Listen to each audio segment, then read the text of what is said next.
தமிழகத்தில் உள்ள தொலைக்காட்சிகளுக்கும் பத்திரிகைகளுக்கும் மாதத்தில் 2 முறையாவது தலைப்புச் செய்திகளாகிவிடும் மீனவர் பிரச்சினை. இதில் உண்மை என்ன? இலங்கை தமிழ் மீனவர்களின் கருத்தை அறிய அங்கு நேரடியாக சென்றதுடன் நம் தமிழக மீனவர்களின் கருத்துக்களையும் தொகுத்திருக்கிறோம் இந்த நிகழ்ச்சியில். வாருங்கள் நிகழ்ச்சிக்குள் செல்லலாம். தமிழக மீனவர்களின் படகுகள் பறிமுதல். மீனவர்களை விடுவிக்க கோரி தமிழக தலைவர்கள் பிரதமருக்கு கடிதம். இந்தியாவின் கோரிக்கையை ஏற்று மீனவர்களை விடுவித்தது இலங்கை அரசு. இப்படியான செய்திகளை நாம் பலமுறை பார்த்திருக்கிறோம், படித்திருக்கிறோம். ஆனால் அதில் உள்ள உண்மைகள் என்ன? யார் மீது தவறு இருக்கிறது? முதலில் இலங்கை வடக்கு மாகாணத்தில் உள்ள மன்னார் பகுதி மீனவர்களை சந்திக்க இலங்கை சென்றோம். மன்னார் நம் ராமேஸ்வரத்தில் இருந்து 18 கடல் மைல் தொலைவுதான். வேகமாக செல்லும் மோட்டார் படகுகளில் சென்றால் அதிகபட்சம் அரை மணி நேர கடல் பயணம்தான். மிக அழகிய கடற்கரை பகுதியில் அமைந்திருக்கும் மிக சிறிய நகரம் மன்னாரின் மிக பிரதானமான தொழில் மீன்பிடி தொழில். ஆனால் அங்கு நடந்த போர்க்காலங்களில் ராணுவத்தின் கெடுபிடி காரணமாக அங்குள்ள மீனவர்கள் கடலுக்கு செல்லவே பயந்த காலம் உண்டு. 2009 போருக்கு பிறகு 2011 துவங்கி மெல்ல மெல்ல மீண்டும் மீன்பிடி தொழிலில் இறங்கிய மீனவர்களின் எண்ணிக்கை தற்போது சற்று அதிகரித்திருக்கிறது. இந்த பகுதியில் இன்னும் மீனவர்கள் சிறிய வகை படகுகளை பயன்படுத்தியே மீன்களை பிடிக்கிறார்கள். ட்ரோலர்கள் என அழைக்கப்படும் பெரிய வகை விசைப்படகுகள் இங்கு அறவே தென்படவில்லை. இந்த சிறிய நகரை ஒட்டிய கடல் பரப்பில்தான் தமிழக மீனவர்கள் எல்லை மீறி வந்து மீன்பிடிப்பதாக குற்றச்சாட்டுகள் எழுவதால் நாம் இங்குள்ள மீனவர்களை சந்திக்க முடிவு செய்தோம். இனி தந்தை டிவி மூத்த தொகுப்பாசிரியரிடம் மன்னார் மாவட்ட மீனவர்கள் தெரிவித்த கருத்துக்களை பார்ப்போம். நாம் இப்போது இலங்கையின் வடக்கு மாகாணத்தில் உள்ள மன்னார் தீவு கடல் பகுதியில் இருக்கிறோம். இந்த கடல் பகுதியில் தான் தமிழக மீனவர்களுக்கும் இலங்கை மீனவர்களுக்குமான பிரச்சனை துவங்குகிறது. காரணம், ராமேஸ்வரம் மீனவர்கள், ஜெகதாப்பட்டினம் மீனவர்கள் எல்லாம் இந்த பகுதியில் வந்து மீன் பிடிப்பதால் தங்களுடைய மீன் வளம் அழிகிறது என்கிறார்கள் இப்பகுதி மீனவர்கள். அவரிடம் கேட்போம் என்ன பிரச்சனை, எதற்காக தமிழக மீனவர்கள் இங்கு வருகிறார்கள் என்று. ஐயா சொல்லுங்க, எதற்காக தமிழக மீனவர்கள் இவ்வளவு பெரிய கடல் பகுதியை விட்டு இங்கு வருகிறார்கள் என்று நீங்கள் குற்றம் சாட்டுகிறீர்கள்? இங்கே கூடுதலாக கடலா இருக்கிற பகுதியால இனப்பெருக்கம் கூடுதலா இங்கேதான் இருக்குது. அதனால இங்கேதான் கூடுதலா எல்லாரும் வந்து அவங்களோட மடியை போட்டு இழுத்து எங்களோட வளத்தை எல்லாம் அழிச்சு எல்லாம் முடிச்சிட்டு போயிட்டு இருக்காங்க. அதனால எங்களோட தொழில்கள் எல்லாம் பாதிக்கப்படுது. எங்களோட கடல்ல நாங்க பாயிற வலைகள் எல்லாத்தையும் அவங்களோட மடி போட்டால பிடிக்கி எல்லாம் இழுத்து எல்லாத்தையும் நாசமுறுத்து எல்லாம் வலையெல்லாம் பிச்சு எல்லாம் செய்துட்டு போயிடுறாங்க. அதனால எங்களுக்கு எங்களோட தொழில் முழுக்க பாதிக்கப்படுது. அதனால எங்களோட தொழில் பாதிப்பு, மற்றது எங்களோட கடல் வளத்தையும் அழிச்சு அவங்களோட எங்களோட கடல்ல உள்ள கீழ் மீன் இனங்கள். நான் கேட்கறது என்னன்னா, எதற்காக இவ்வளவு பெரிய கடல் பகுதி இருக்கு, தமிழகத்தில் கடல் பகுதி இருக்கு, இந்த பகுதிக்கு மீன் பிடிக்க வருகிறார்கள்? என்ன காரணம்? இங்க ஏன் மீன் அதிகமாக இருக்கிறதா? எதற்காக வருகிறார்கள்? ஆமா, இங்க கூடுதலா மீன் அதிகமாக தான் இருக்கு. இங்க என்னன்னு சொன்னா, இங்க வந்து கண்டம்பட்டு கடல் பகுதி. இது வந்து பரப்பு தண்ணி அநேகமா நான் நினைக்கிறேன் ஒரு 20 அடிக்கு உட்பட்ட பகுதி தான் இந்த கடல் எல்லாம் சும்மா பரப்பான கடல் பகுதி. இந்த பகுதியில வந்து மீன் இனப்பெருக்கம் செய்யறது வந்து கூடுதலா இருக்கு. மீனோ ராலோ எல்லாம் இனப்பெருக்கம் செய்யறது இங்க கூடுதலா இருக்கு. அதனால இங்க வந்து இவங்க இப்படி வந்து ரோலரை போட்டு அடிச்சா இவங்களுக்கு தொழில் கூடன்னு சொல்லி போட்டு இங்க நல்லா உள்ளுக்கு தான் வராங்க. கச்சேரின்னு சொல்லுவாங்க. ஆனா இங்க பார்த்தா இங்க நீங்களே சில நேரம் பாத்துருப்பீங்க, அடி கரைக்குள்ள கூடி வந்தெல்லாம் அடிச்சு போட்டெல்லாம் செய்து பொறுத்து போய் எல்லாம் நிப்பாங்க. அப்ப அப்படி எங்களோட கருவை அழிச்சு மீன் இனத்துல கருவையெல்லாம் அழிச்சு எல்லாம் செய்துட்டு போயிடுறதாலதான் எங்களுக்கு சரியான தொழில் பாதிப்பு. இப்போ இந்த பிரச்சனைக்கு தீர்வு என்ன நீங்க நினைக்கிறீங்க? அவங்க வந்து ஒரு குறிப்பிட்ட நாட்களுக்கு இங்க வந்து மீன் பிடித்துக் கொள்ள அனுமதிக்கணும் அப்படின்னு கேக்குறாங்க. ஏன்னா காலங்காலமா நாங்க வந்து இந்த பகுதியில மீன் பிடிச்சு பழகிட்டோம், எனவே நீங்க அதுக்கான ஒரு அனுமதியை கொடுக்கணும். அதை பத்தி நீங்க என்ன நினைக்கிறீங்க? இல்ல, இப்ப அனுமதி என்றது வந்து இப்ப தொழில் கடல்ல ஆறு வேணாலும் செய்துட்டு போகலாம். ஆனா எங்கட கடல் பகுதியில வந்து பரப்புல வந்து வினத்தை அழிச்சிட்டு போனோம்னு சொன்னா அவங்களும் உழைக்கல. கொஞ்ச கால பகுதியில அந்த இனமே இல்லாம போயிரும், மீன் இனமே இல்லாம போயிரும். இல்லாம போயிட்டேன்னு சொன்னா அதுக்கப்புறம் அவனும் உழைக்கலாது, நாங்களும் உழைச்சிக்கலாது. யாருமே தொழிற்செயலா கட்டம் தான் வரும். அப்ப அதனால அவங்களுக்கு பாதி எங்களுக்கு பாதி என்ற நாங்க வந்து அந்த பெரிய ரோலர் படகுகள் எல்லாம் தொழிற்செய்யற இல்ல, நாங்க வந்து இந்த கட்டுமரம் தான் செய்யறோம்.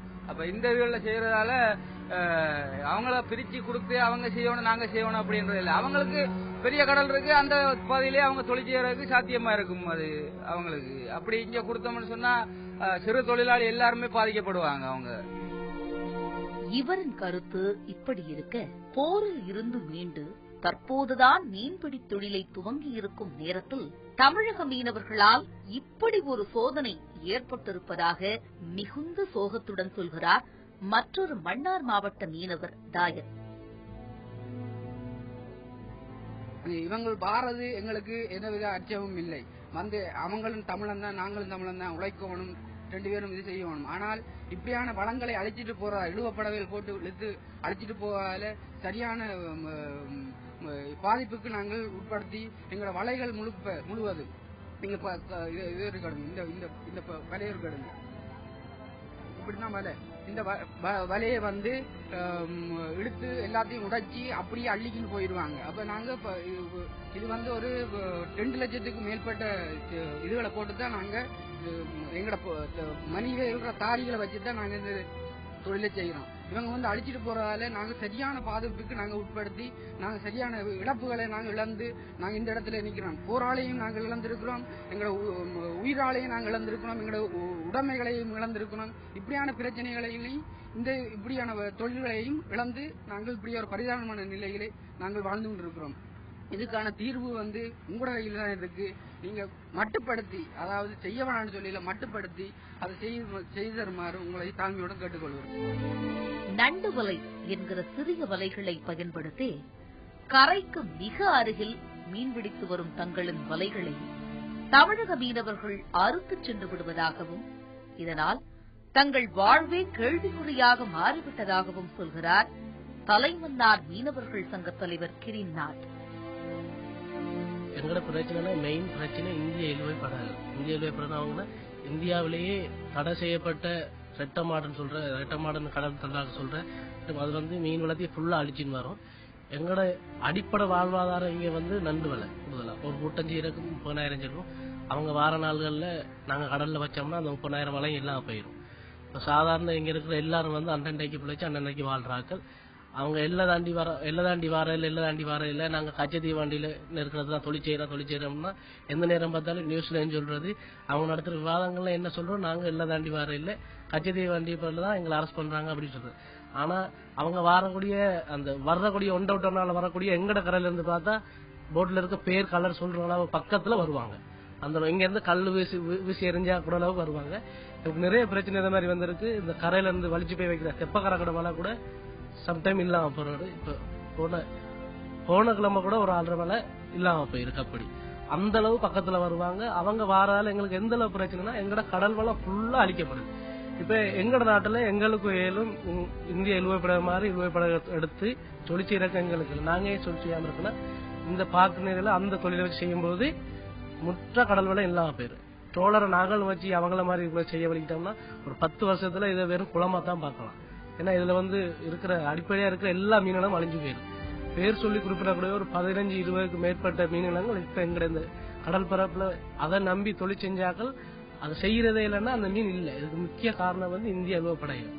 அவங்க வந்து அடிமட்ட அவங்க ட்ரோலிங் செய்யும்போது அவங்க அந்த போன முறைலாம் ஒரு பேர் தெரிய சொல்லியிருந்தா நாங்க ஒரு 15 மீட்டர் அகலத்தை நாங்க தொழில் செய்யறோம் அப்படின்னு சொல்லி அந்த 15 மீட்டர் அகலத்துல போகும்போது அதுல இருக்க சின்ன மீன்ல இருந்து பெரிய மீன் எல்லாம் ஒட்டு மொத்தமா அழிஞ்சு போகுது. இது இந்தியன் கவர்மெண்ட்டுக்கும் தெரியும், இது எல்லாருக்கும் தெரியும்.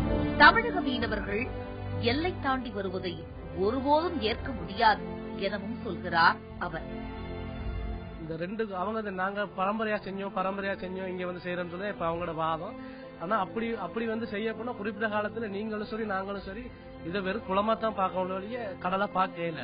சும்மா அடுத்த வார சந்ததிக்கு நம்ம ஒண்ணுமே விட்டு வைக்கல. அதனால இந்திய அரசாங்கத்தையும் எங்கட அரசாங்கத்தையும் கேட்டுக்கொள்ள விஷயம் எல்லாம் தாண்டி அவங்க வந்து இங்கால வந்து மீன் பிடிக்க நாங்க எந்த விதத்திலையும் சமரசத்துக்கும் ஒத்துக்கு வரமாட்டோம். ஏன்னா எங்கட முழு வாழ்வாதாரத்தையும் அழிச்சிட்டு போறாங்க.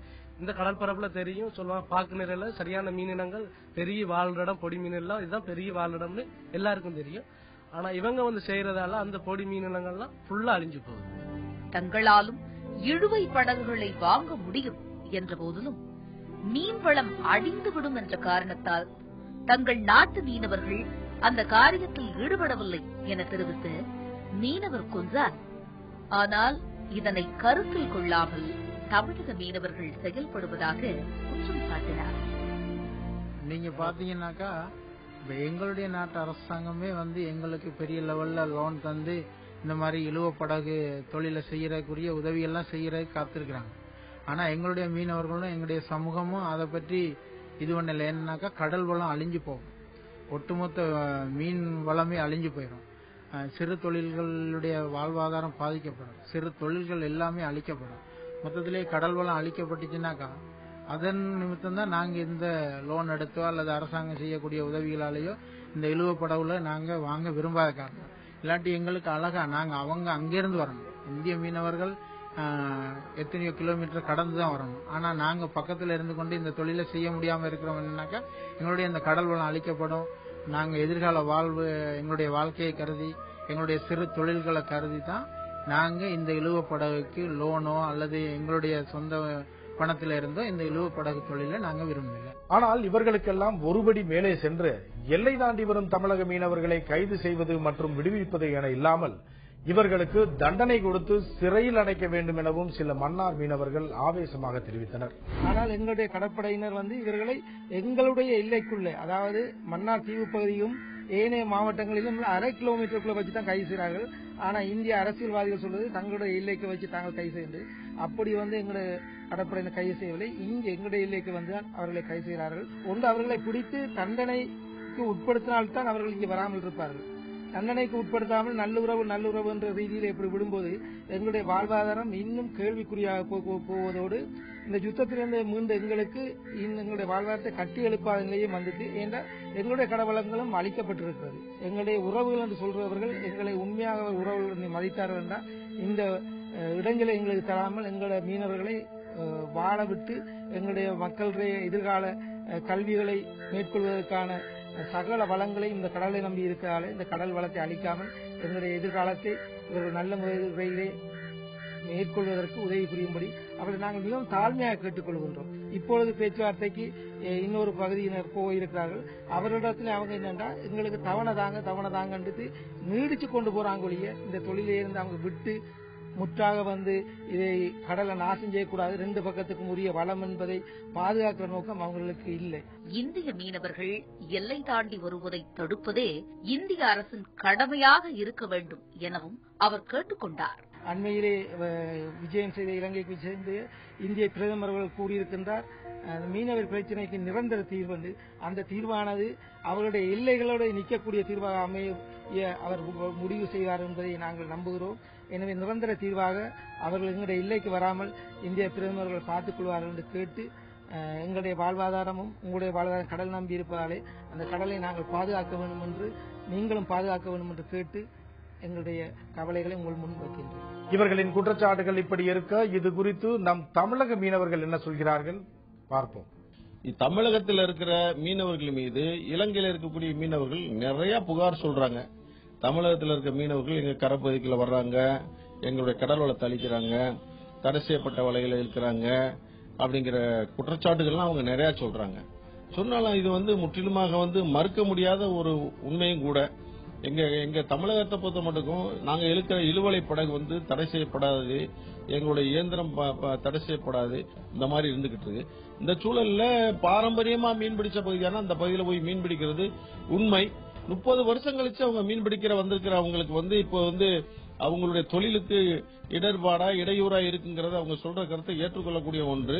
இன்னைக்கு பேச்சுவார்த்தை தொடர்ந்து நடந்து இந்த இழுவலையை நிப்பாட்டணும், கரைக்குள்ள வரக்கூடாதுங்கிற 2 கோரிக்கை தான் அவங்க முக்கியமா வைக்கிறாங்க. இந்த காலகட்டத்தில் அரசாங்கம் தொடர்ந்து பேச்சுவார்த்தை நடத்துறதும் திரும்பவும் அதே தொழில நாங்க மீனவர்கள் செய்யறதும் அது திரும்ப இந்த பேச்சுவார்த்தைக்கு ஒரு தடைக்கல்லா போய்கிட்டே இருக்கு. இந்த பிரச்சனைக்கெல்லாம் தீர்வு காணணும்னா அரசாங்கம், தமிழக அரசாங்கம் தான் இந்த பிரச்சனையை தீர்த்து வைக்க முடியும், இதுக்கு ஒரு தீர்வு காண முடியும். இழுவலைகளை இழுக்கிறத நாங்க நாங்களா இழுக்கல, இதை நார்வே ப்ராஜெக்ட், இண்டோ நார்வே ப்ராஜெக்ட்னு ஒரு ப்ராஜெக்ட் கொடுத்து எங்களுக்கு படகு லோன்ல கொடுத்து திரும்ப எங்க படகு தொழிலை அபிவிருத்தி பண்ணி வளப்படுத்தி தமிழக அரசாங்கம் அதுக்கு தகுந்த உதவிகள், டீசல் மானியம் எல்லாமே செஞ்சு எங்களுக்கு செய்யறாங்க. இருந்தாலும் இன்னைக்குள்ள பேச்சுவார்த்தைக்கு தீர்வு காணும்னா தமிழக அரசாங்கம் அத்தனை மீனவர்களுக்கும் மாற்று தொழிலா, அதாவது இழுவலையினால கடல் வளம் இலங்கையில மட்டும் அழியல, இந்தியா பகுதியிலையும் அழிஞ்சுக்கிட்டு இருக்கிறது உண்மையான ஒரு நிகழ்வு. அதை நாங்க மாற்றி சொல்ல முடியாது. அது நாங்களும் உணர்றோம், அரசாங்கம் உணருது. அதனால இந்த இழுவலை தொழிலை மாத்தி எங்க மீனவர்களுக்கு பூரா மாற்று தொழில் கொடுக்கறதுக்கு வழிவலை, ஆழ்கடல் மீன்பிடிப்பு இதை செய்யணும். இந்த பேச்சுவார்த்தை மூலமாக உடனடியாக இதை தீர்வு காண்றதுக்கு உடனடியாக இழுவலையை நிப்பாட்டிட்டு படகு பூரா நிப்பாட்டணும். லட்சக்கணக்கான மீனவர்கள் பசியும் பட்டியமா வாடி கஷ்டப்பட வேண்டிய சூழல் வந்துடும். அதனால அரசாங்கம் அதுக்காக உண்டான வகையில மீனவர்களுக்கு பூரா ஏதாச்சும் நிவாரணம் அல்லது மாற்று தொழில் அந்த மாதிரி கொண்டு வர்றதுக்கு அரசாங்கம் நினைச்சால் ஒழிய வேற எதுவுமே செய்ய முடியாது.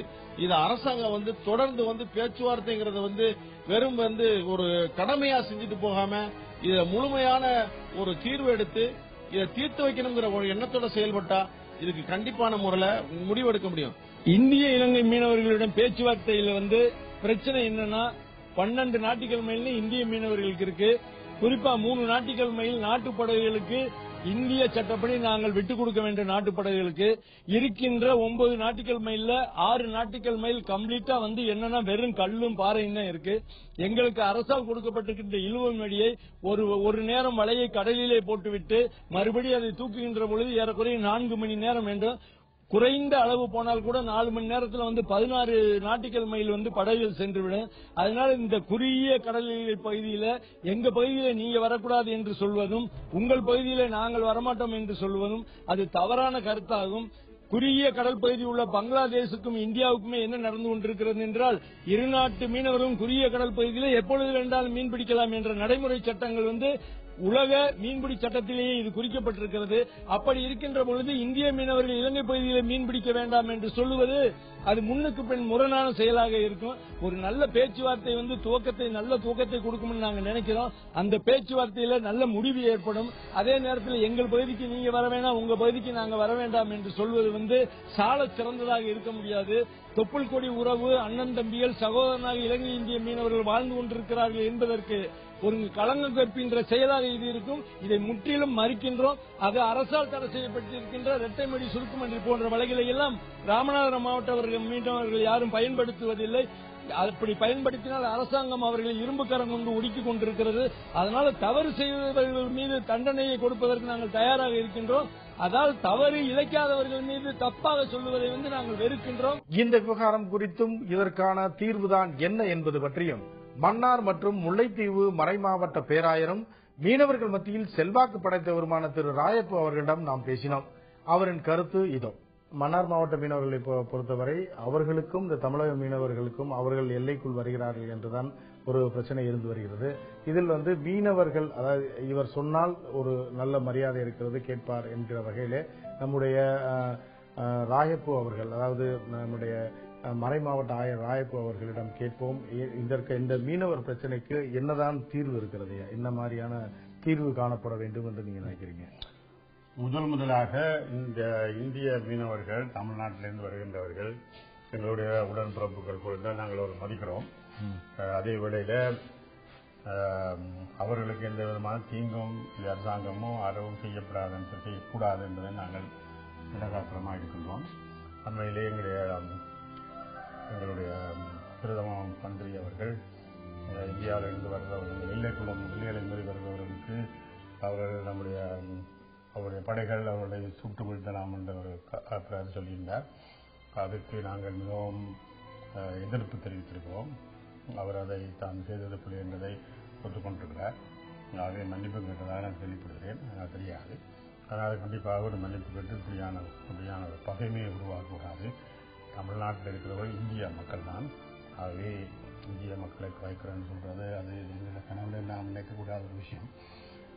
இந்தியாவை பகைத்து போட்டு நாங்கள் எந்த விதமான நன்மையும் தமிழ் மக்களுக்கோ சிங்கள மக்களுக்கோ இஸ்லாமியர்களோ செய்ய முடியாது. இந்தியா தான் எங்களுடைய முக்கியமான ஒரு அயல் நாடாக ஒரு வல்லரசாக இருக்கின்றது. ஆகவே இந்தியாவினுடைய எல்லா விதமான உதவிகளும் அரசனைகளும் உங்களுக்கு இல்லாமல் நான் எந்த விதத்திலையும் அரசியல் ரீதியிலோ பொருளாதார ரீதியிலோ அல்லது சமூக ரீதியிலோ அல்லது உறவு வழக்கல் ரீதியிலோ நல்லிணக்கத்தை ஏற்படுத்துகிற ரீதியிலோ அவர்கள் மேல் நாங்கள் பெரிதும் தாங்கியிருக்கிறோம். அவர்களுடைய வழிகாட்டுறது அவர்கள் பல வேளைகளில் இந்திய அரசாங்கத்துக்கு சார்பாக அதனுடைய நன்மையை கருதி சொல்றதாக பலர் சொல்லுவார்கள். அது இருக்கத்தான் செய்கின்றது. ஆனால் அதை நாங்கள் பெரிதாக பொருட்படுத்த முடியாது. ஆகவே அதே வேளையில் எங்களுக்கு நன்மை செய்யக்கூடியதாக இருக்கும் பொழுது அது எங்களுக்கு ஒரு உறவினுடைய ஒரு வழிகாட்டுதலாக அமையும் என்பது நிச்சயம். இப்ப இந்த பிரச்சனைக்கு கண்டிப்பாக தீர்வு காணப்பட வேண்டும். அதாவது 2 பேரையும் பாதிக்காத விதத்தில் அந்த தீர்வு காணப்பட வேண்டும். இப்போ பாத்தீங்க அப்படின்னா இப்ப இலங்கை பிரதமராக இருந்தாலும் சரி, இலங்கை அதிபராக இருந்தாலும் சரி, இந்திய பிரதமர் தற்போது இங்கு வந்து சென்றிருந்தார், இலங்கைக்கு வந்து சென்றார். அப்போது கூட அவர்கள் இருவரும் இது குறித்து பேசி அரசாங்கம் ஒரு முடிவுக்கு வரவில்லை. மாறாக இந்திய பிரதமர் என்ன சொல்றார் அப்படின்னு பாத்தீங்கன்னா, மீனவர் சங்கங்களுக்குள்ள விரைவில் பேச்சுவார்த்தை நடைபெறும்.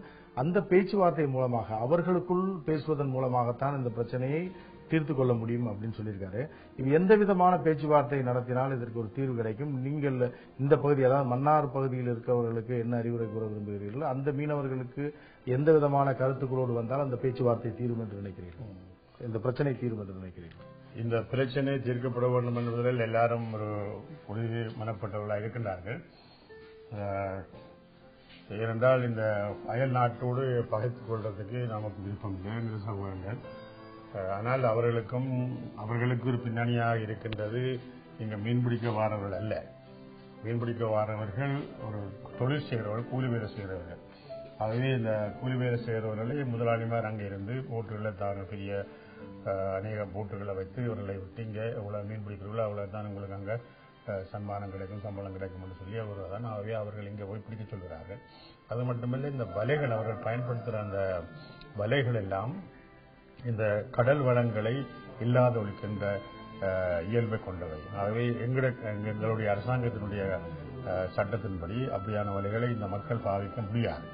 ஆகவே அவர்கள் இந்த வலைகள் அதிமட்டத்தோடு சேர்ந்து வரும். அங்கிற குஞ்சு உருமாங்கெல்லாம் இப்படி வர்றது.